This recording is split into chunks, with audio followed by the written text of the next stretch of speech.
चेतनाणी तव्हां ॿुधी रहिया आहियो सिंधी समाचार।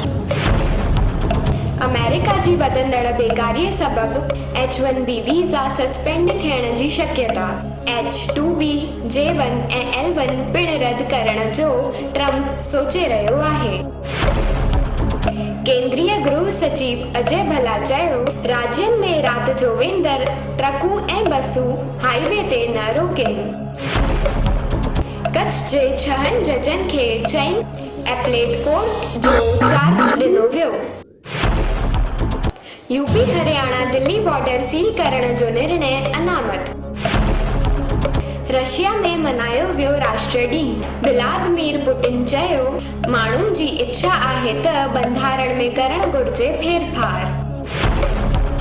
लॉकडाउन जे हलंदे पूरी पगार न ॾींदड़ कंपनियुनि खे जुलाई जे अंत ताईं राहत। देश में कोरोना जा कुल मरीज़ 3,09,621, 8,893 कुल मौत, 1,54,402 थिया रिकवर। दुनिया जे सभ खां उम्र दराज़ फर्स्ट क्लास क्रिकेटर वसंत रायजीअ जो 100 साल जी उम्र में निधन। 21 जून ते थींदो सिज ग्रहण। बिलासपुर में छंछर आतवार ते रहंदियूं बाज़ारियूं बंदि।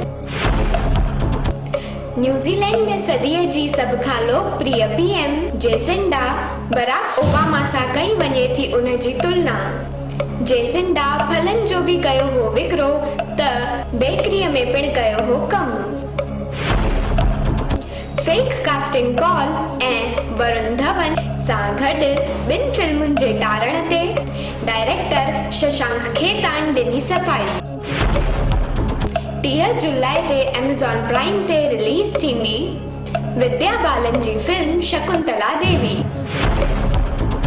पाकिस्तान जी इंग्लैंड दौर जे लाइ 29 सदस्यनि टीम जी थी घोषणा। सरफराज जी 8 ऐं सोहेल खान जी 34 महीननि खां पोइ वापसी। शुरू थी बिग बॉस 14 जी तैयारी। चाहत खन्ना सां गॾु मेकर्स कयो केतिरनि ई एक्ट्रेस खे अप्रोच। जय झूलेलाल, मां पायल मेघाणी तव्हांखे ॿुधायां थी पहाका।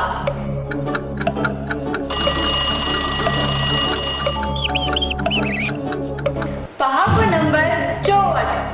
ॾिठो सभु विसार, अण ॾिठो यादि कर। सियाणा लोक चवंदा आहिनि, जेकी तुंहिंजे हयातीअ में थी गुज़रियो आहे उनखे यादि न कर, अॻिते वधण जी कोशिश कर। अॻिते फ़क़ति तॾहिं वधी सघिबो आहे जॾहिं ज़हन में नवां ख़्याल ऐं नवां सुपना हूंदा आहिनि। अण ॾिठो यादि करण सां ई इंसान उमंग ऐं जज़्बे सां अॻिते वधी सघे थो। दाईअ खां पेट गुंजो कोन्हे। मतिलबु त कंहिं ॼाणूअ खां का बि ॻाल्हि करे न सघबी।